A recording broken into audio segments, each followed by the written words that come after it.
Mr. António Guterres, the Secretary General of the United Nations, welcome to Al-Arabiya, sir. Thank you. Shukran. Assalamu alaikum. Wa alaikum assalam. I would like to start with COVID-19, sir. In the age of Corona, you called for worldwide ceasefire, but your call has gone largely unheeded. Can you give me your thoughts on that? Well, first of all, we cannot fight simultaneously the COVID and defeat the COVID and go on fighting each other in the world. So that is the reason why I strongly appealed for a ceasefire everywhere. There is no reason to maintain conflicts when we have this dramatic disease that is spreading everywhere and causing so much suffering and having such a devastating impact on the economies and the societies. Now, it is true that many have accepted the principle, but we are having enormous difficulties in implementation. We are struggling to make the ceasefire happen in countries like Yemen, in countries like Libya. There is a ceasefire more or less holding in Syria, but we'd like to see it in the whole of the country. We are seeing many African countries that made progress, but there's still a long way to go. And indeed, my appeal is for all those that are in conflict or have an influence on those that are in conflict to understand that we have only one enemy, it's the COVID, and we must stop all conflicts in the world and concentrate our efforts to defeat the disease. Mr. Secretary General, do you hold high hopes for an effective vaccine this year? And how can we ensure that it will be people's vaccine? It's not just exclusive for the few and under the influence of the scourge of nationalism. I have hopes, of course. Nobody knows exactly if we'll have a vaccine, when, and how effective it will be. There are many trying to develop vaccines all over the world. But indeed, you raise the key issue. We need to have a global public good, a people's vaccine, a vaccine that is affordable and available everywhere in the world. Because if not, it will not be effective. Or what I'm seeing now is a kind of a vaccine nationalism. I see countries trying to solve their own problems, investing in the solution for their own people, and we absolutely need to have the vaccine available also in the developing world, also for the poor people in the world. Because if not, those that think that they will solve the problem in their homes and forget about the others will have the surprise to see the disease coming back, and to see that we will only be safe when everybody will be safe. There was a very important initiative, the ACT Accelerator, in which the World Health Organization, different other international organizations, several countries have committed to a people's vaccine, but unfortunately, I'm seeing that initiative not sufficiently funded, and I'm seeing lots of countries competing just to get vaccines for their own people. And this would be regrettable, and I hope people will understand, and I repeat it, we will only be safe when everybody is safe. What are the lessons learned from COVID-19? So next time round, we can do better, and we can cope better. Well, we need to recognize the fragility of the world. A microscopic virus has put on our knees. And when we are fragile, we need to be humble. And when we are humble, we need to understand that we must be united and in solidarity. And so if we want to defeat the next virus, we will need to face it in a completely different way. What we have witnessed is that every country doing it by itself, contradictory policies, sometimes with negative effects impacting each other.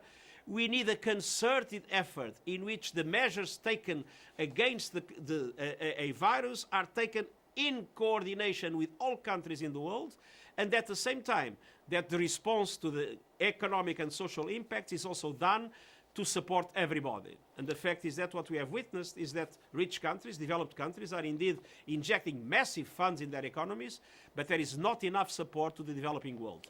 Transfer of resources, debt relief, we are not doing enough for developing countries, and this is unfair and ineffective in fighting the COVID. Hunger this year. Next month we will witness a very unusual hunger, 75 under the shadow of COVID-19. But what are your priorities for this special anniversary? And concise, please. Well, what I would like to see is not a celebration, but a deep reflection about our fragility. Fragility in relation to the COVID, fragility in relation to climate change, fragility in relation to lawlessness in the cyberspace, fragility in relation to the risks of nuclear proliferation that are there again, fragility in relation to the inequalities in the world and to the tensions that those inequalities are causing. We need to be able to find forms of international cooperation much stronger. We need to have much more international solidarity. And we need to have multilateral organizations like the UN being reformed, being able to work together. The UN, the World Bank, the IMF, the regional organizations, the trade organizations, interacting much more strongly with each other and supporting each other much more strongly and supporting member states. And at the same time, we need to understand that in these multilateral institutions, not only governments matter.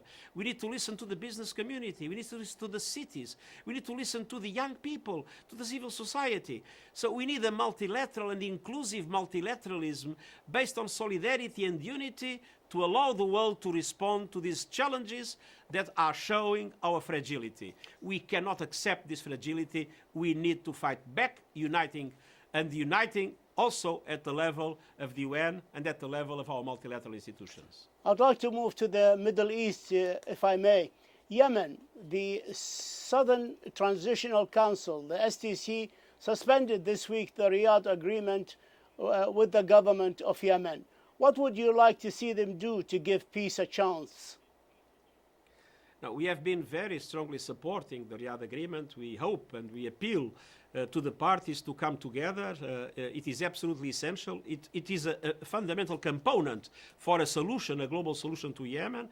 And we are totally committed. We are actively engaging the parties to the conflict at the present moment with discussions that are well advanced, and we hope that they can succeed to reach three objectives: a global ceasefire, confidence-building measures, and the beginning of a political process to bring peace to Yemen, where the people is suffering terribly with the conflict, terribly with the COVID, with the locusts. And I must say, I went to Yemen many times in my past capacity as High Commissioner for Refugees. The Yemeni people is so generous. They were receiving Somalis, being very poor themselves, sharing everything they had with the Somalis. I mean, Yemenis need and deserve peace, and I appeal to everybody that can contribute to that to support us in the negotiations that can lead to ceasefire, confidence-building measures, and a new political process. With no news on the other axis of the negotiations led by your Special Envoy Martin Griffiths between the Houthi and the Yemeni government, isn't it time to up the antes with your direct participation? Maybe people are dying in huge number, and maybe your moral authority and status is what is needed. What have you got to lose? I've been in close contact with all the key actors in the region, myself personally, and I'm totally engaged for peace in Yemen, and I strongly hope that the parties will understand that this is a war that nobody can win, and the only way to win is to establish peace and to help the Yemeni people find a future of peace and the prosperity to address the enormous challenges the country faces. In Libya, sir, there has been a meeting between the Foreign Minister of Morocco and your acting Special Envoy, Stephanie Williams. Are we to expect a new round of talks between Libyan talks as like Sukhairat 2.0 to start? The world is waiting, and they want a ceasefire as well. There are some positive signals. Unfortunately, whenever one of the sides declares a ceasefire, the other side considers that it's not valid. It's time for the two sides to declare the ceasefire at the same time. And I believe the conditions are there for that to be possible. And there are ongoing discussions of the so-called 5+5 military groups of the two sides with the UN, hoping to create the conditions for an effective ceasefire. In any case, it is true that in the recent past there has not been heavy fighting, but it's true that there is a massive build-up of military capacity on both sides, and I must say I'm very frustrated because there are clearly Security Council resolutions for an arms embargo, and we see lots of actors of the region and outside the region interfering, arming the sides, completely undermining the peace processes at the same time that they gather in Berlin and agree on a number of measures that then are not implemented at all. It's time for all players in Libya to recognize that we need to have a Libyan process, Libyan-owned process of peace, and all of them to abstain to go on arming the sides, bringing mercenaries, bringing more complications to a situation that is already so difficult. But there are good signals. There was a so-called Track 2 negotiation in Geneva, sponsored by the UN, with the delegates of Sarraj and delegates of Aguila. They agreed on the need of a ceasefire. They agreed on the need to resume the oil production. And they agreed, even if they have different views on the need of a political process, these meetings that my acting special representative is having in Morocco, together with other countries, are exactly to create the conditions for more pressure on the parties to finally come to a ceasefire in Libya and to let the Libyans be the masters of their own destiny. It is unacceptable to see so many actors interfering with Libya and making a mess out of the Libyan conflict. I appeal to everybody to stop doing that and to accept, namely, the resolutions on arms embargo and to avoid sending foreign fighters to Libya.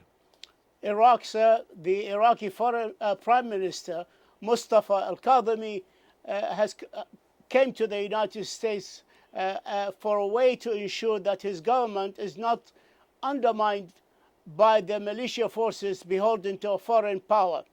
Can the United Nations effectively help this young government that seek freedom, seek independence of fear from foreign interference and meddling?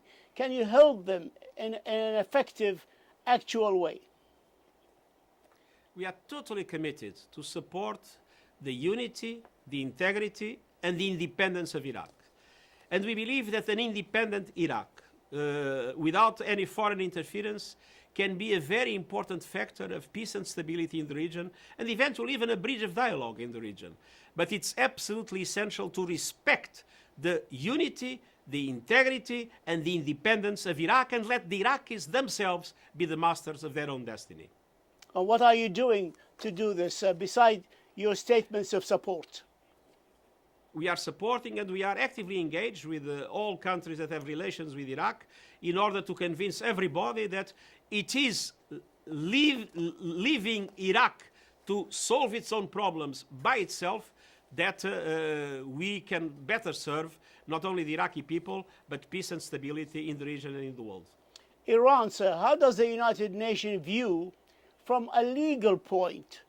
I'm sure your legal office has given you advice on this matter, but from a legal voice, how do you view the US move to activate the snapback, and taking into account that your own reports had exposed and condemned the smuggling of Iranian arms to the Houthis, the attack on Saudi oil fields using Iranian missiles? How do you view their move to stop the rearming and lifting the arm embargo on Iran, sir? I think there are two different aspects. One is this snapback initiative, and there what my legal people tell me is that it's up to the Security Council to make the interpretation of the resolutions of the Security Council. And so we are naturally waiting for the Security Council to discuss and to do whatever they consider that should be done. And it's my duty not to interfere in the Security Council resolutions. What we would like to see, yes, is a world and a region in which countries would respect each other, with which countries would not interfere with each other's affairs, and it would be possible, overcoming the difficulties that today exist, it would be possible to create some platform of dialogue and cooperation based on, as I said, respect by countries of each other and non-interference of any country in the internal affairs of the others, of the neighbors. I'd like to move quickly to Lebanon, sir. The efforts to form a government is hitting a stone wall, and the French are trying to play a constructive role with the upcoming visit of President Macron to Lebanon in the next couple of days. What do you need for the UN to be able to help Lebanon even more at its hour of need? Well, we are totally committed to support Lebanon. There was a huge mobilization of UN and mobilizing together with us, the whole international community, on the humanitarian response to the tragic explosion in the harbor. And at the same time, our mission there has been very active in dialogue with the different Lebanese forces in order to facilitate a dialogue. But it's clear, again, it's the Lebanese themselves that need to find a solution for their problems. And there has been, to a certain extent, in Lebanon, a certain paralysis of institutions based on the fact that the same people have been leading the country for many, many years, always divided, but at the same time not giving space to others to emerge. I think it's impossible to give to the Lebanese society as a whole a voice and to allow for the present situation to be overcome with the necessary reforms that are essential, and at the same time with the full respect for the independence of Lebanon, and to create a state in Lebanon that is able to be the actor that has the monopoly of force in the country itself. Transparent and corruption-free, of course. Of course, I mean, we need, obviously, institutions that correspond to the reality of the country and that work in a way in which corruption and other forms of interference undermine the decisions that are necessary to overcome the deep challenges the country is facing. The Security Council is standing ready today, this afternoon, on this early evening, to renew the UNIFIL mandate for another year with a reduction in number of troops and with a little bit more access for UNIFIL. Your comments, sir, on the importance of this renewal? I hope that the renewal will take place. We believe UNIFIL plays a very important role of stabilization in the area, and I believe that all sides agree that that role must be maintained, and we will do everything possible to facilitate the increased efficiency of UNIFIL in the exercise of its mandate. The United Arab Emirates and Israel conducted a peace deal. How do you view the United Arab Emirates Israeli deal? And we understand officials from both countries will meet for talks in the coming weeks. Yet, of course, the Palestinian leadership did not welcome it, and we would like to hear your thoughts on this deal. And will the United Nations play a part in the conclusion of the deal? I think the United Nations was not involved in the deal, but I think the deal has one very important point that I would like to underline, and that is the suspension, and I hope that that suspension will be permanent, of the annexation of occupied territory by Israel. That annexation would be a huge mistake, and that would have dramatically negative consequences, undermining any peace process and undermining the future of a two-state solution that, in my opinion, is the only solution for Israelis and Palestinians to be able to live together in peace and security. So that suspension was a very important aspect, and that was the reason why we welcomed this agreement. But it's very important that the suspension creates the opportunity for a meaningful dialogue to start again between Israelis and Palestinians to find a mutually accepted solution in line with what are Security Council resolutions and other international agreed parameters for a two-state solution that I hope still to see in my lifetime, and I hope to see that solution with two countries, in my opinion, having Jerusalem as capital of each one of them. Time is catching up. I have 1 minute left, sir. U.S.-China relations, you criticize this relations as being dysfunctional as of today, and you warned of the escalating tensions between the countries, something that reminding us and the world of going back to the Cold War. Can you elaborate, sir? There are obviously many differences between the United States and China, different systems, different policies in many aspects. But we face today in the world such a dramatic challenge with the COVID, with the climate change, with the risks of conflict spreading and instability spreading in so many parts, with the lawlessness I mentioned in the cyberspace and all the dramatic consequences that can have, that I believe it would be very important to avoid a fracture, to avoid a division of the world into two. Each one with its own currency, dominant currency, each one with its own internet, each one with its own trade rules, and each one with its own strategy in relation to artificial intelligence, leading to a possible confrontation in the future. Thank you, sir. Thank you, Mr. Secretary General António Guterres. We thank you for this exclusive interview, and we wish you the very, very best in ANGA events next month. Thank you, sir. Shukran. It was a pleasure. Thank you, sir.